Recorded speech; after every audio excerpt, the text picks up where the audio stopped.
college in California, which is a whole story unto itself. He then went to architecture school at Cornell and the Architectural Association in London.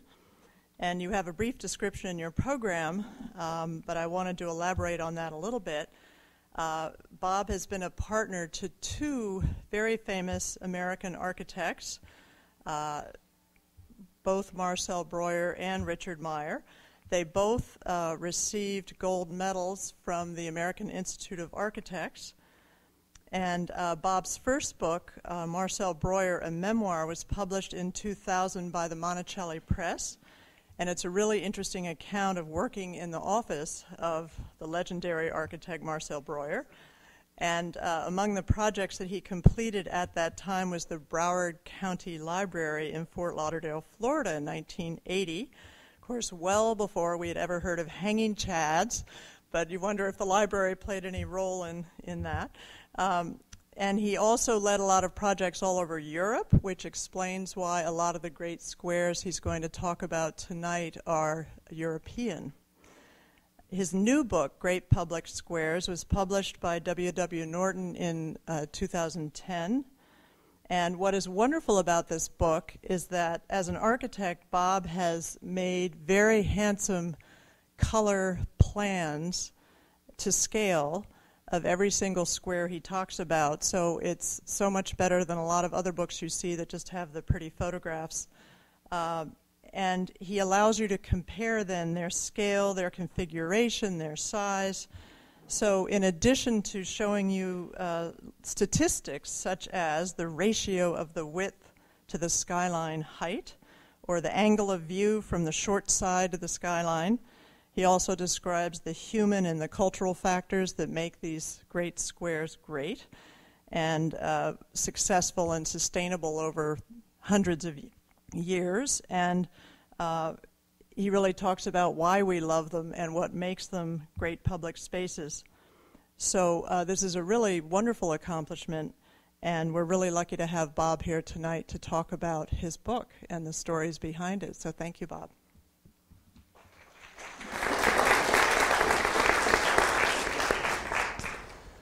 Okay, is this on? Can you hear me? Yes, okay. Well, thank you, Jean. And it is a great pleasure for me to be here at the library. I thought about this book about 6 years ago. And I think it really came from the fact that in the two offices in which I worked, we were frequently talking about plans that we had to develop in an urban sense.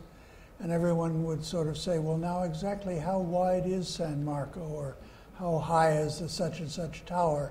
And we had to run around and find many, many different books. So the book started out as a reference volume to put all the things together in one place. And then as I got more and more interested in the stories themselves, it got developed past that. I went to talk to a good friend of mine at Cornell, John Reps, and he said, well, Bob, there are three great books ahead of you. One was written by Camillo Sitte, who is a very famous Austrian critic of the turn of the 19th century, and he wrote a famous book that is based upon a collection of these small drawings that he made of his favorite squares. They're all at the same scale, but it's a very tiny square, it's a tiny scale. And but I did take that idea from him. His book was never published in English, so the second book is that in which Hegeman and Peetz gathered together all that he had written and published it in English text. And the third book is by Paul Zucker, and by all odds the most important book about the theory of squares. Paul was a teacher here in New York City at both the New School and Cooper Union, and what he did was to make us think about the third dimension that squares have. If you're talking about the architecture of a square, you have to think about the space that they enclose, volume versus void. And he said that if streets are rivers, squares are like lakes. Any square needs a sense of enclosure and pleasant usefulness. If you think of it, it's a little like a vessel, a teacup. If the lip is too low, or if the cracks and holes in the teacup are too large, the space leaks out all over town.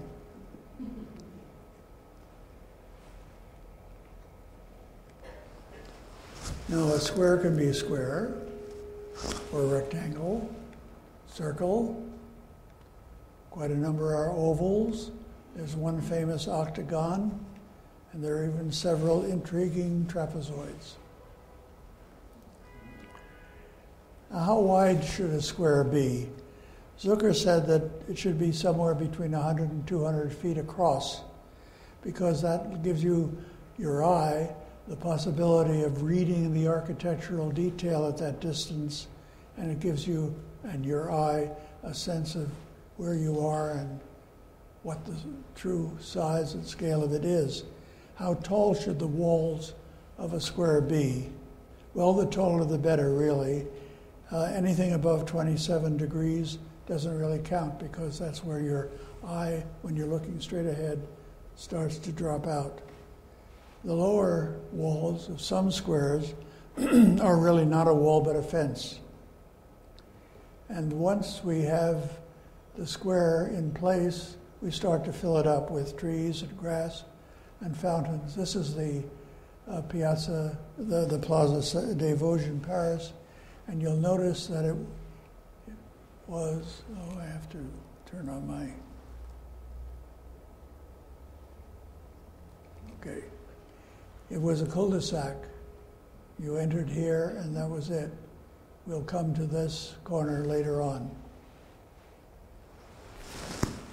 Over time, you make changes. Here there was a statue built in 1639. 1680, they added some grass. 1783, they took out the statue because of a certain revolution, and they reorganized the greenery. Then they returned the statue and Cartesian rectilinearity in the way in which they placed all of the trees. And finally, fountains were added to this great square in Paris. There's an obelisk in the middle of the square in front of St. Peter's in Rome. But if you just draw it this way, it doesn't look very tall.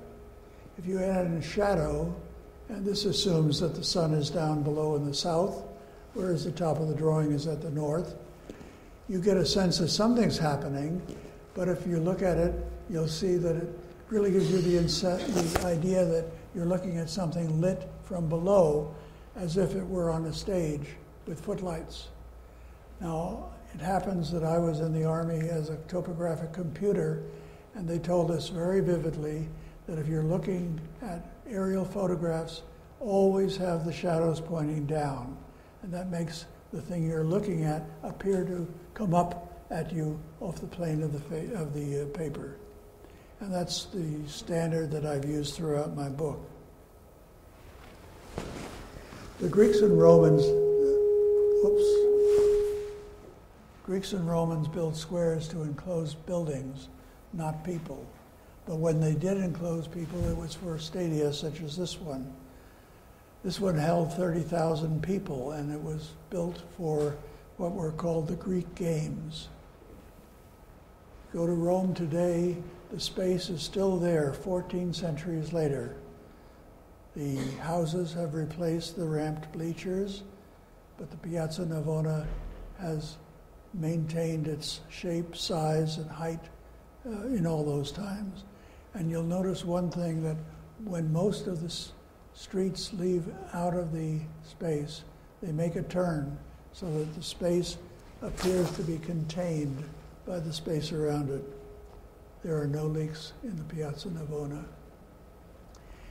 If you approach the Navona from the east, you see immediately the two masterpieces that crown this marvelous space by two great Baroque competitors, Francesco Borromini and Gian Lorenzo Bernini. Imagine living in one town at one time when Borromini and Bernini were competing for compositions. The first one went to Bernini because his friend, the Pope Innocent X, lived in the house next door. And this is his church, Sant'Agnese in Agony. Now, agony doesn't mean agony. She wasn't burned to the stake or anything like that. Agony means the games that were played in the original Greek form.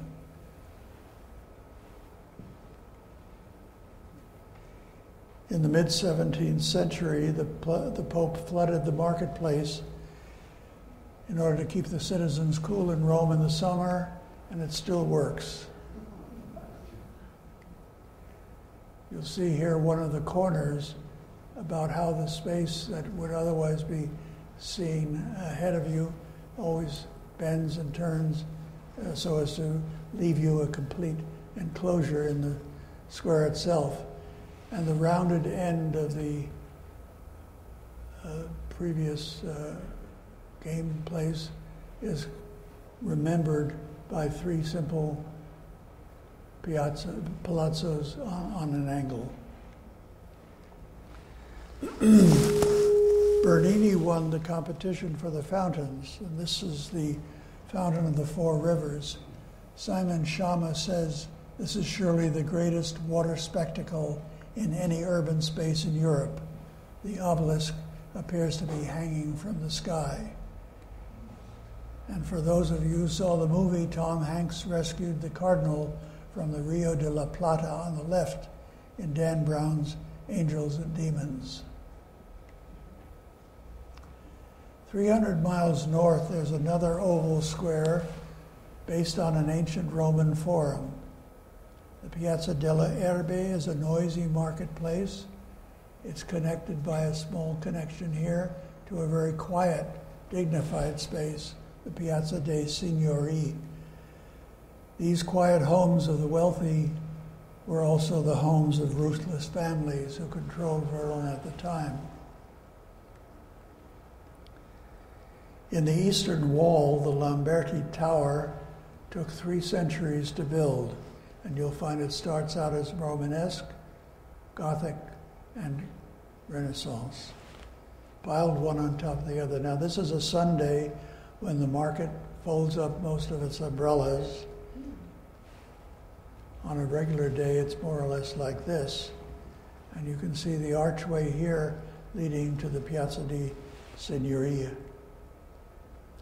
When you come through that archway here, you're in the quiet Piazza dei Signori.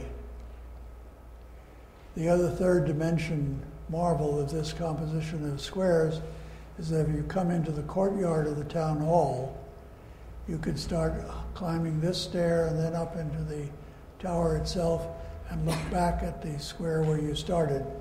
So you have this remarkable third dimension spiral of experience that makes this pair a very special place.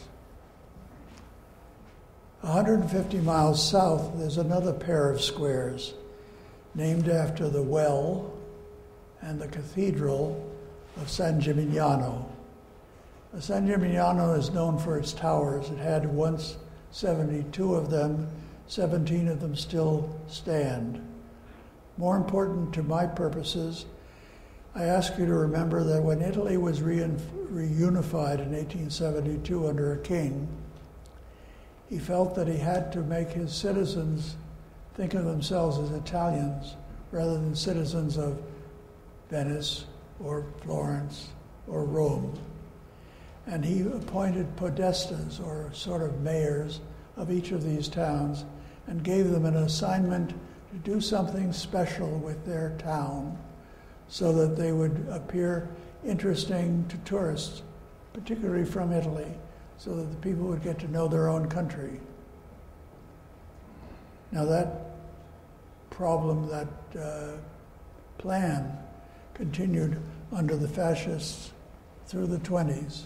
And thank goodness the government had very good architects at their control.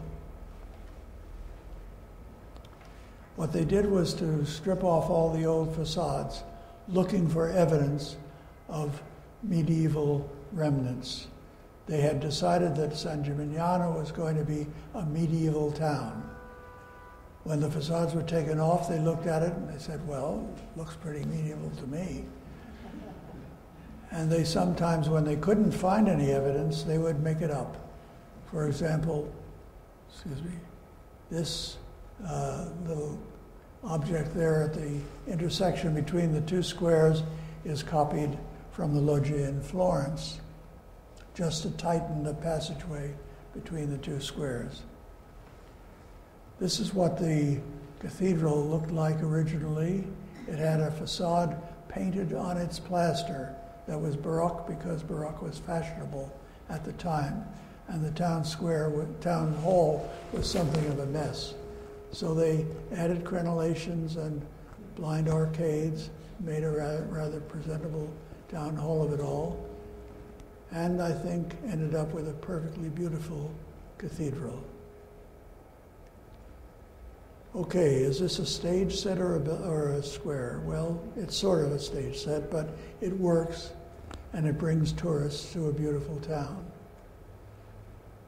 Meanwhile, back at the ranch, there is something comparable going on in the States. The Spaniards wanted to put a capital for New Mexico at Santa Fe in 1610, and their town planning was controlled by an ordinance of King Philip II, which described exactly where a palace of the governor should be placed, a cathedral was down here, and other characteristics that made for a proper Spanish colonial town. The only building that remains of this period is the Palace of the Governors, and when I say it remains, it's just that we know where it was. We have absolutely no idea what it looked like. If you look at the Palace of the Governors in a series of etchings and watercolors and paintings, every one looks a little bit different. This is the way it looked in 1880. It was called at that time the oldest public building in the United States.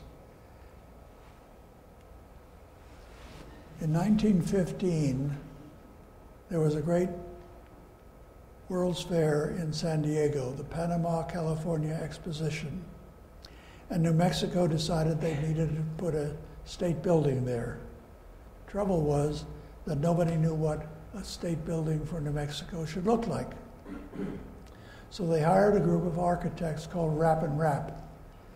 Why did they hire them? Well, they were very famous because all across the country they had designed most of the great movie theater interiors, and you all remember them.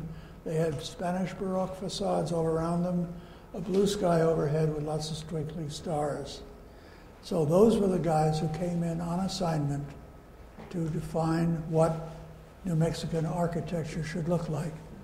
The building that they designed was inspired by the old Acoma mission, but that's about 60 miles outside of Santa Fe.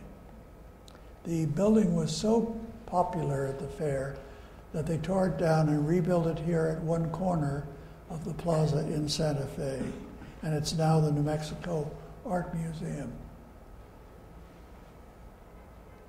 In the 1920s, a local historian named Jesse Nussbaum got very serious about reconstructing and embellishing the buildings that were around the plaza, and he completely redid the facade of the governor's palace and made it into what it is today, which is a very handsome building. When Gerald Cassidy painted this famous painting, The End of the Trail, in 1922, he used Nussbaum's version of the governor's palace as part of his painting, and he shows the cathedral in its distance. The Governor's Arcade, or Portale, is also the best jewelry shop in town. And you see that gradually all the buildings around the square were given an arcade. John Gall Meems, an architect who came from Brooklyn, New York, because he had tuberculosis to Santa Fe, recommended such a series of arcades in a competition in 1930, but they weren't completed until 1966. So when you go to visit Santa Fe, and you will, and you'll meet people who are very proud of the historic nature of their plaza, you might remind them that it was really completed in 1966. The last element is on the kitty corner to the museum. The railroad, the Chesapeake and the Santa Fe, felt that they needed a proper hotel in town, and so Memes designed this grand hotel, La Fonda, and unfortunately the railroad never got to Santa Fe. It stops in Albuquerque. When it came to making drawings of buildings in Venice, I had no shortage of basic drawings to work with. The very best of them is this etching of San Marco by Georges Gromo. It's a famous drawing that was first published in 1910 and has endlessly been recopied in history books ever since.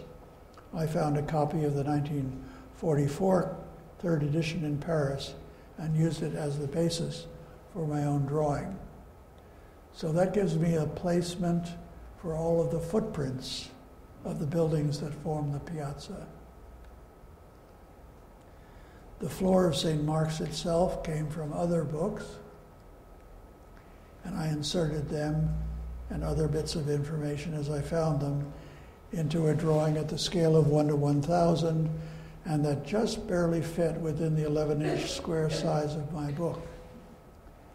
And by adding shadows, St. Mark's, I think, begins to have the third dimension that it certainly does. There's a marvelous book by Jeffrey Baker called Design Strategies in Architecture that told me, and will tell you, everything you possibly want to know about the construction and design of this marvelous space. It's made up of 8 masterpieces: the Basilica, the Palace, the Library, the Mint, the office buildings, the clock building, and the tower itself, the Campanile. There were lots of architects who worked on these over many centuries, and the remarkable thing about them is that they respected one another in the way in which they built next to the work of other people. Note that there are 2 trapezoids here, this big one and a small one here, which is called the Piazzetta. When you come at the square from the Grand Canal, you can see 6 of the 8 majestic buildings all at once. And when you walk in through the Piazzetta, you have the Palazzo, the palace on the right, the library on the left, the Campanile in the middle with St. Mark's right down there at the bottom of the trapezoid. The palace is one of those remarkable facades that nobody really quite understands how in the world it came to be, but structural engineers have analyzed that this continuous weight of this wall up here had to be carried on round-headed arches that were Romanesque, but then they turned them into Gothic, and John Ruskin was very happy. Its neighbor, the Basilica of St. Mark's, is a magnificent composition of all sorts of things. When I was wandering around with my camera, I had 2 problems. One was weather, the other was scaffolds. And thank goodness for Photoshop, because this tower was enshrouded in scaffolds the day I was there, but I was able to move this tower over to there to complete the drawing. This is not my photograph, it comes from the internet, and you can see he had problems with scaffolds also. But I want you to remarkably notice here that that form of the trapezoid of St. Mark's, you're looking down the length of the trapezoid and its arms are widening. And I do believe it has the effect of making this great basilica look like a small jewel box. It's an optical effect that can be understood and studied, and I think it's absolutely something that happens, and I ask you to remember that because we'll talk about it in a minute. There are two great squares in Venice. We've just been looking at San Marco down here, and the Campo de San Giovanni e Paolo is about 2,000 feet away if you were a bird flying, but it takes a little trouble to get there on foot. What you can do is take the Vaporetto around here to the Ospedale. What I needed was what the Italians call a cadastrale, which is the same word as our word of a cadastral map. Now, this is a drawing that any city of any size in the world publishes as a way of describing the ownership and shape of buildings. I had sent a number of emails to Venice, and the building department had not replied. So I arrived here on a Sunday afternoon and went into the tourist office down by San Marco, showed them a cadastral map from another city and said, okay, how do I find this one for Venice? Well, a very lovely lady got on the phone, and after almost a half an hour phoning around, she gave me the address for the building department. She said, you get there at 9 o'clock tomorrow morning and you'll find it. Well, I did that, and when I arrived, there was already a long line of people in the building department waiting to do what they had to do. The plumbers were there to get permits for a new sewer system. The carpenters were there for changing someone's kitchen cabinets, and owners were there to argue about who owned what property. I must say I felt rather lonely as I turned one person after another because I didn't speak very much Italian. They didn't speak much English. And I showed them my drawing and I asked if they thought they might have one like this inside. Well, after about half an hour of running back and forth, inside, outside, finally I was introduced to the man who would have it for me in a flat file inside. So I started to take my place at the end of the line because they had this sort of device overhead that we have in a supermarket. You pull in a number and you wait your turn. But by that time, everybody knew who I was. They said, oh no, great architect from New York, you have to get in the front of the line, which I did. And I got this drawing finally, and you can see the square, which is an L shape right here with the cathedral, the library, and the statue.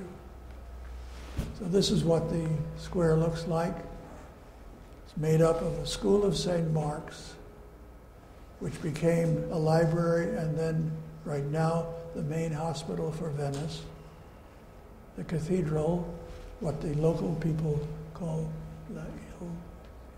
excuse me, I forget their name, but anyways, Church of Saints John and Paul, and a great equestrian statue.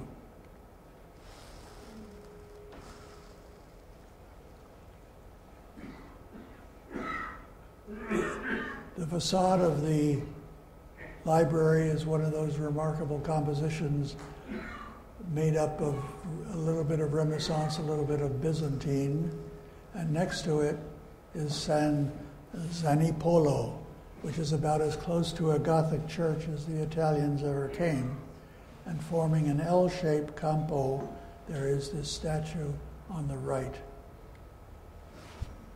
Condottieri Bartolomeo Colleoni was indicated here by Andrea Verrocchio in 1496. Is it working? Okay. You take it off.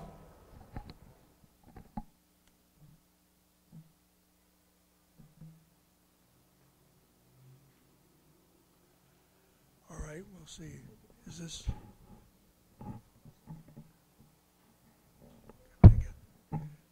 Okay, 1, 2, 3, woof, woof, hello back. Can you hear me? No.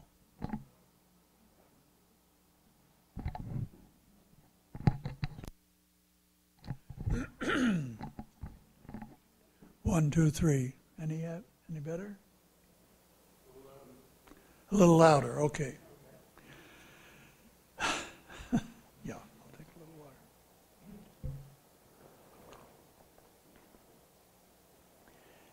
Colleone was one of the great guns for hire that served the city-states of Italy at the time. And his price for making Venice into a military greatness was that he wanted to have a statue of himself built in front of St. Mark's after he had died. Well, he did die, and people looked at the piece of paper again, and they said, well, wait a minute. This guy is not someone we want to put in front of St. Mark's. And then somebody said, well, wait a minute, we have that school of St. Mark's over there on the Campo. If we change the wording of the agreement just a little bit, we could put him in there, and that's exactly what they did.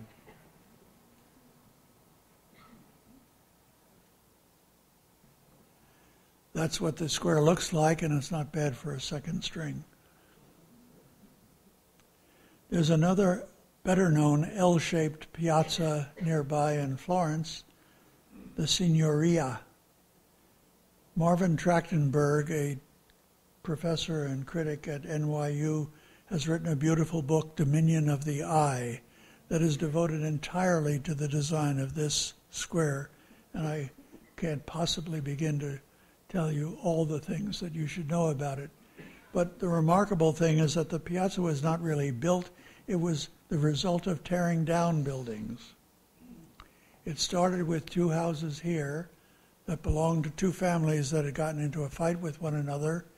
And when the war was over, they tore down their houses. They had a small square, and they built the start of a new town hall. The peeling of facades later on to improve the view of the larger final size of the Palazzo Vecchio is part of the remarkable care that was taken by the architects who worked for the Medici. The other thing is remarkable is that having had a small square, they got sort of cocky and figured they could control their citizens, and so they enlarged the square, which was a risk because the more people could gather together in a square, the more danger there was of trouble. As you come around the corner on the road from the Cathedral, this is the remarkable building you see, the Palazzo Vecchio. It was designed by a sculptor and is one of the almost unimaginable buildings that I know. If you look at the way the tower sits on and over its cantilevered blind arcade and flat facade below it, it's really a remarkable piece of architecture, and there are similar buildings to be found elsewhere in Italy. The square itself really breaks down into two rectangles separated by the placement of these statues and kiosks that are put in place during the afternoon. Now, if you leave the Signoria and walk up to the Duomo, you have a knuckle that takes you up to the Piazza della Santissima Annunziata. And at the middle of the 14th century, you see the end of the Middle Ages and the start of the Renaissance in making this transition. There was a church here when Filippo Brunelleschi, a goldsmith, not an architect, started work on the Hospital of the Innocents. These were the abandoned orphans that the town had to take care of.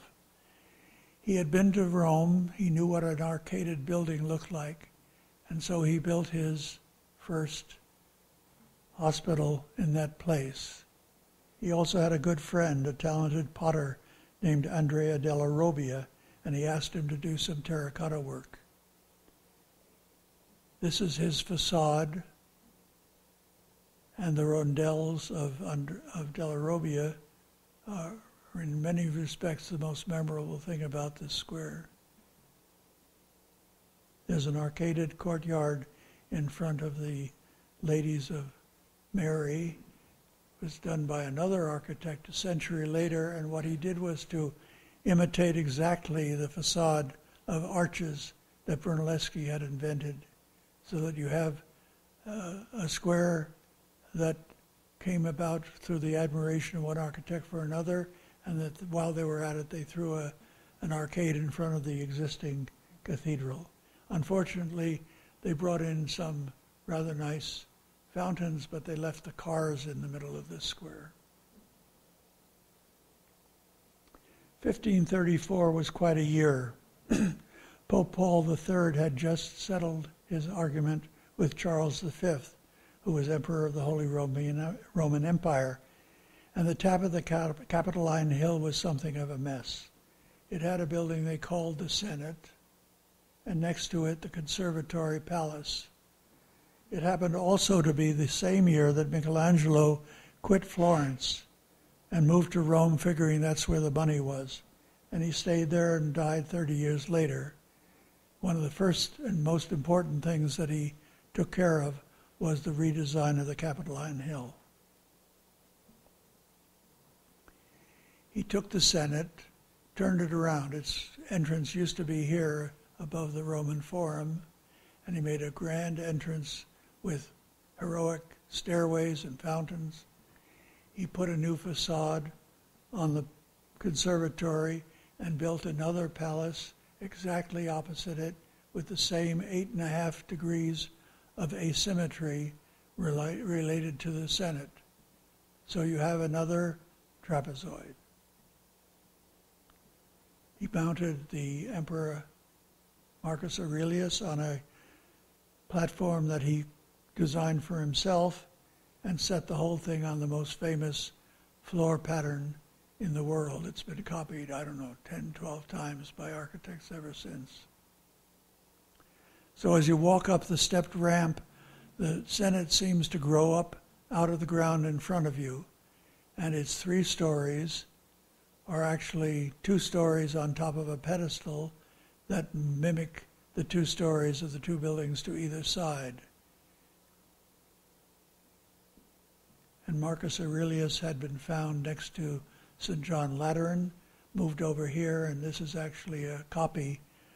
Some people call it a bad copy. I think it looks like a perfectly fine copy. And that square and its floor is, if you like, a square that should be leaking out all over Rome. But somehow I think you'll find that the fact that the arms of the trapezoid lean in, they tend to hold the space that we're standing in.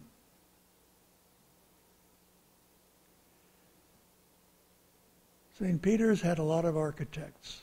Donato Bramante, Domenico Fontana, Michelangelo, and Carlo Maderna. They'd all worked on St. Peter's. It was once a Greek cross. It was turned into a Latin cross because some pope thought that a Catholic church in Rome should not have a Greek cross. But Alexander VII came along, and he was a great patron of Gian Lorenzo Bernini. So when it came time to give somebody the job of creating a square in front of it, he gave it to Bernini. Now, Fontana had already erected the obelisk in this place. He figured it should be on the axis of the basilica. And the story is that when it came time to raise that obelisk, it was so heavy and so impossibly challenging to the men and the horses and the mounds of sand and the other things that were necessary that he had a chariot waiting for him on the outskirts of town to get it the hell out of there if it fell down. But it worked. And Fontana, Maderna, who is my unfavored architect, who did the extension of the cathedral here and the facade in front of it, had designed one of these beautiful wet fountains. The one thing I give him credit for.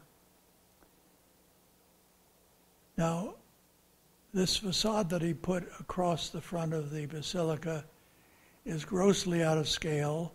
It's meant to impress people with the importance of the church. There's no question about that. But it also makes people look like small mice. And the Pope isn't much better when he stands in that huge window looking out over the thousands of people in front of the Basilica at great festival times. Paul Zucker said, look at this space in front. It's a trapezoid similar in its relationship to the Basilica to that of San Marco. Is it possible that he felt that by putting that trapezoid in place, he could make the great gross church look smaller? Is it possible? I asked a professor friend at NYU whether that was possible, and she said, no, Bob, it's impossible. All he was doing was building a courtyard that lined up to the edge of the Vatican Palace. I think, and I choose to believe Zucker's idea, that if Bernini wanted to straighten out that wall, he could have straightened out that wall. So I give him credit for this trapezoid starting before the great oval. This is one of those great wet fountains of the other guy. Right. And Bernini copied it. And this is the effect of the balance of the square. Now, I think you would all agree that its walls are too low. Bernini had a better idea. He wanted a two-story arcade, and he was going to put a Palladian set of arches across the top. But the Pope said it would cost too much. The last great medieval square stretched out over 7 centuries of composition in Prague. Started with the town hall, Started with the town hall in this corner.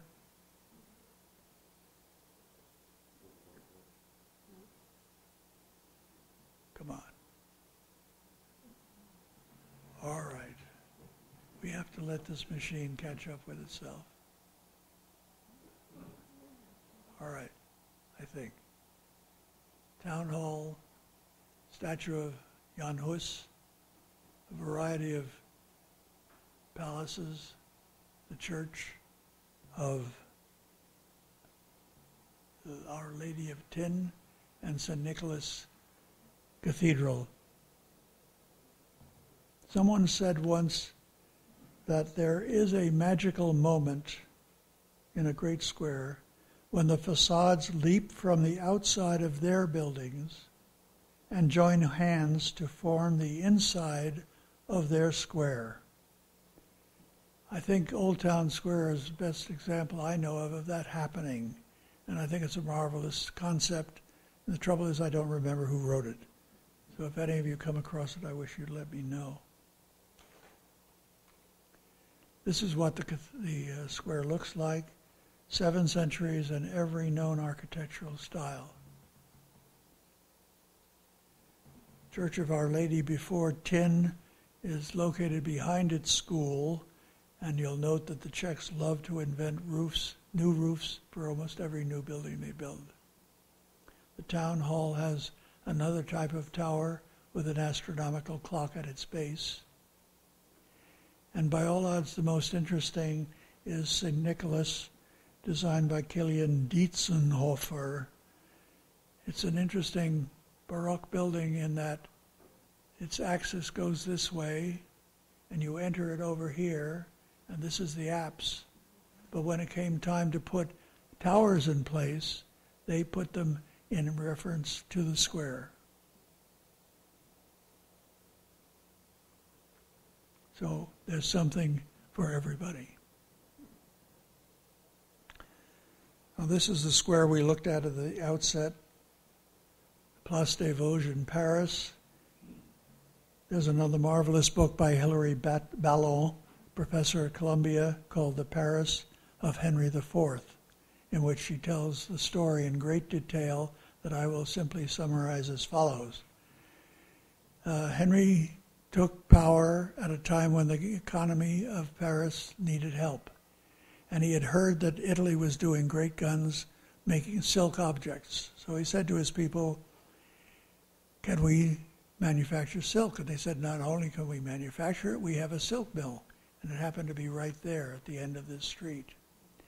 So somebody, we don't know who, got this brilliant idea that they could build a residential square adjacent to the factory and design a facade for it and offer to sell at very reasonable prices the land behind a group of 3 arcades, 3 arches, to anyone who wanted to build whatever they liked behind the facade element. And it would be stores at the ground floor under the arcade, then a piano nobile for the owners, followed by the attic devoted to the people who worked at the factory. So it started and it was finished in 7 years. And it was a great success, such a great success that it rivaled the silk business. And by the time they had come all around these 3 sides, they decided to tear down the silk factory and they finished the 4th side just exactly the way it should be.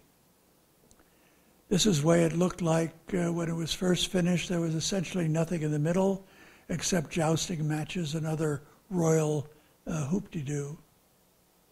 But notice that the backyards of each of these buildings is different. They have the same facade, but entirely different behind them.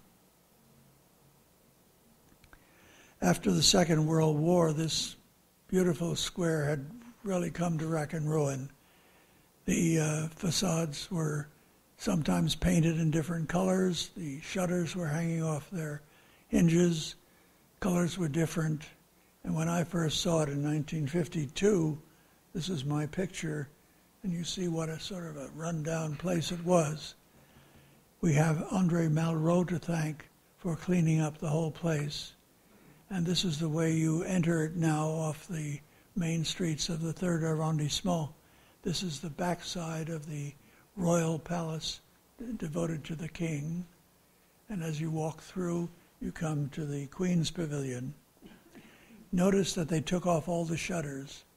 The shutters were hiding the principal architectural element of the square, the red brick. And it had a remarkable and very good effect upon the square itself. It's a very big square, 470 feet on a side. The average of the squares in my book is 300 feet. But I think you'll notice that the trees in the middle tend to mitigate and muffle the space itself. And you'll notice that this corner of the square had to be opened in order to let the buses go through. But if you look at that corner from the other side, it's still closed. And you notice that if, after all, the facades are not exactly like one another, they're pretty good matches. Not too far away, there is a place that became the residence of Cardinal Richelieu when he became Prime Minister to Louis XIII in 1624. He had a perfectly good palace as a cardinal, but he felt that as Prime Minister he needed something better. And along the Rue Saint-Honoré, he found a bunch of old, run-down palaces that he thought he could throw together into one rather splendid residential place. He wanted really a great garden behind it, and the main wall of Paris ran right through this space. But he knew that he was Prime Minister and he could get rid of that wall, and he did so, and he brought up André Lenotre from Versailles to design the first of many versions of this garden for the first. The Prime Minister eventually gave it to the crown, and it was occupied by a whole series of kings and dukes of Orleans. But they were always troubled by the fact that the center courtyard here of the palace was not in the center of the garden. The garden was controlled by a group of buildings that Richelieu had allowed to be built provided that their windows faced outward and not into his garden. Then in 1781, they were just about to build a new opera house down at one end of the garden when the old opera house burned and lit the entire palace on fire. So in rebuilding it, they were able to give the courtyard the access right in the middle of the square. Now, this was all for a king that was called Philippe Égalité, the citizen king, and he was always troubled by financial problems. So he asked his architect, Victor Louis, to come in and design a whole new set of skinny little buildings inside the old buildings, which are out here. Now, the people who lived in those buildings, who had, of course, put windows in their apartments ever since, were rather unhappy, but they were unable to beat the king, and the effect is today just as planned. I think the garden of the palace, of the royal palace, is one of those incredibly marvelous secret places in Paris. You have to know your way in from the side streets, how to get inside.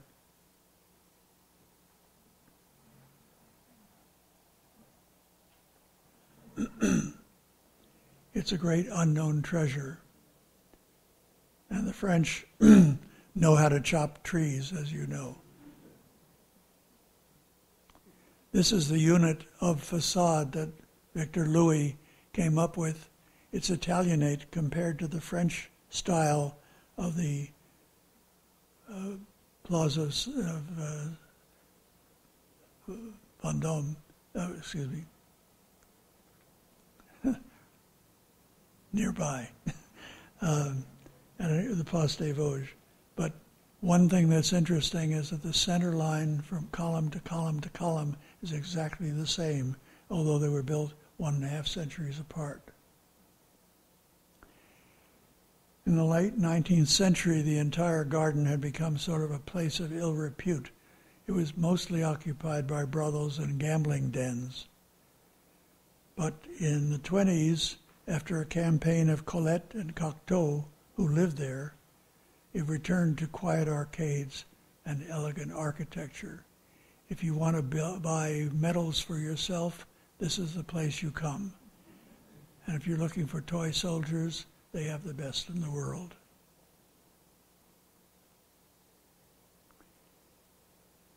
Most people don't think of Rockefeller Plaza as a proper square, but let's think about it together. Otto Kahn planned to build a new Metropolitan Opera in this site that he knew was available, since Columbia, who owned the site, was planning to go further up north to 116th Street. And he got together a group of architects, Ben Morris, Joseph Urban, Ralph Walker, and Eli Jacques Kahn, when suddenly the market crashed and the whole idea of building another opera house was thrown out the window. This idea was saved by two great figures. One is a real estate tycoon called John R. Todd, who had an even greater friend in John D. Rockefeller Jr. Rockefeller told Todd he wanted something rather traditional in style. Todd got him instead the best. He added Harvey Wiley Corbett, Wally Harrison, and Raymond Hood to the group that worked on the plaza. 30 Rock, as seen from Fifth Avenue, is one side of the square. Gertrude Stein said, "It's the most beautiful thing I've ever seen, ever seen, ever seen." The side facades step back as the elevators are dropped off, but it was done by Ray Hood with such brilliance that it remains the greatest skyscraper in the world and was possibly inspired by some great exfoliating mountainous cliff. The Channel Gardens, seen here with Saks Fifth Avenue as the other wall of this space, sits between the English and the French buildings. So if you've often wondered why it's called the Channel Gardens, think about it. channel between England and France. It led to this monumental stairway that was supposed to lead down to the inner lower courtyard or square. Trouble is that lower squares never work. Most architects know that by now. So they use it as a skating rink in the wintertime, and it's covered entirely by restaurant umbrellas all the rest of the year. And it is seen through a picket fence of flagpoles. Now, these flagpoles were put in at the time the UN was founded and show 40 of the countries that made up the UN. Someday they have to be taken down. The space was built during the height of Art Deco in America, and many of the great artifacts that are to be seen around the square remain to our joy. This is Lee Laurie's Mercury, and he used an open air grill here to turn it into the story of mankind. And you have the famous Paul Manship Prometheus down at the fountain in the bottom. This great square is my last, and I ask you to look at it because it's a very recent one, 1981, and it was the finale to a spatial sequence that started in 1858 when Portland, Oregon built the first public school in this square in the center of town. The first real public building in the Northwest that gave the square its name is this courthouse here. In 1890, a grand McKim-Eden White hotel was built for the arrival of the railroad. And then after it was torn down because it wasn't air-conditioned, there was a sad period of parking lots and parking structures for the surrounding department stores.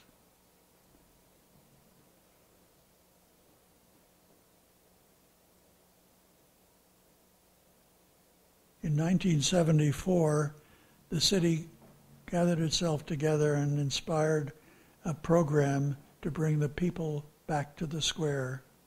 And an international competition was won by a local architect, Will Martin. Now, when architects hear about an international competition that's won by a local architect, first thing they say is it was a put-up job. In fact, his was, in fact, the best. I've seen the other solutions in a book that gathers them all together. Unfortunately, Will died 4 years after the completion in an air crash. It started construction in 1981, and the great idea is the fact that the square falls 15 feet from this corner to this corner, and it's his sculpting of the land as it falls that is its greatest composition and contribution to the space.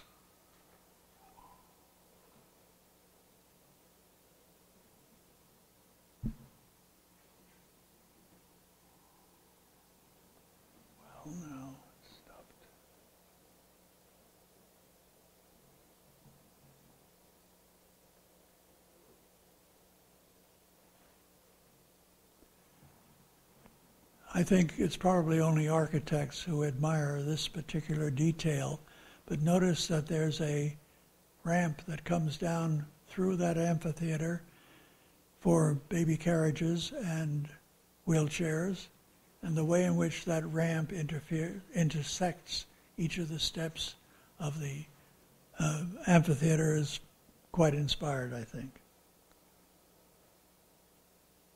The Nordstrom behind didn't choose exactly the right brick, but at least they made it of the same material. And Will had this idea. He had many brilliant, cute ideas which he learned from other places he'd visited in Europe. He invented a stoa made up of a unique kind of column. You can see the rest of them down here, but a few of them fell over, and he used one as the base for chessmen, and the others between the columns there are flower carts and burritos. Then there's a useful furniture like a weather vane and a signpost to everywhere. Now one might wish that there are more trees along here to hide the rather ordinary buildings that surround the square, but in fact they keep working at the square, and the trees that here hide the courthouse have since been taken down since I took this picture 3 years ago. Portland has inspired planners and appreciative citizens, and they're gradually fine-tuning a splendid space. After all, it took over a century to redesign some of the great squares in Italy. Now, these two squares are almost exactly the same size and shape. Mayor Bloomberg has just given back half of Times Square to the people. I don't think it will ever equal the Piazza di Spagna, but it's a Spanish step in the right direction. Thank you for coming.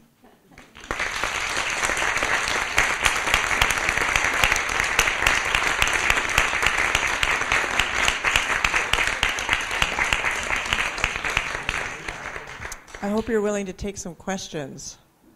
Does anyone have some questions of Bob? Yes.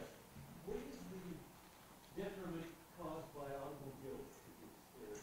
Are they accepted to them? Some are. Well, I don't know of a single square that's improved by letting the cars come into it, and one by one, they're pretty much being prohibited in most urban spaces.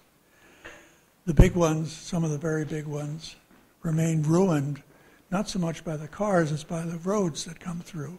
They just break open all the walls on the sides of the space and let the space leak out all over town.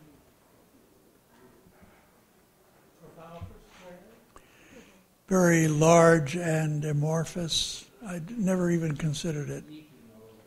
Leaking all over the place. Yeah. There's one back there. There aren't any cars in Venice, but they did think have to rebuild the Campanile. Well, the Campanile dropped down at least 3 times, but that was mostly that it was built on mud, and they had earthquakes. So the Campanile that we see today was built, I think, in 1928 or 1918. Rebuild these things that are famous. What license do the architects take frequently in like Portland, modernizing something that they changed from what it was years ago?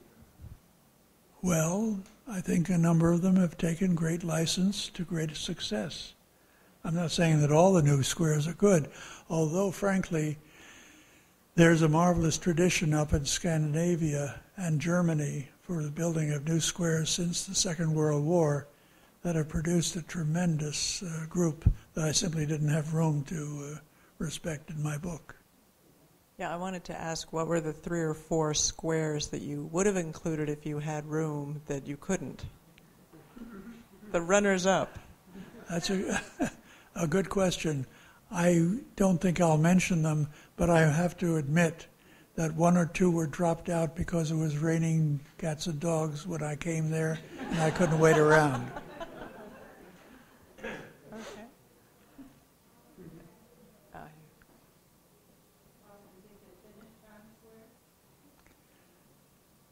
Oh, Times Square will always be, I hope it'll always be Times Square. I'm not going to call it a great square, but it's a great place.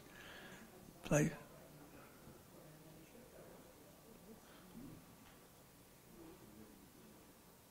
others? Oh, over here. Campo and Siena did not make your... Oh, it's in the book. It's in the book. There are only, I think there are 12 in my talk. There are 40 in the book. Campo is there. Which leads us to, there are books for sale outside, and Bob can sign them if anyone would like. Any last questions? Thank you so much.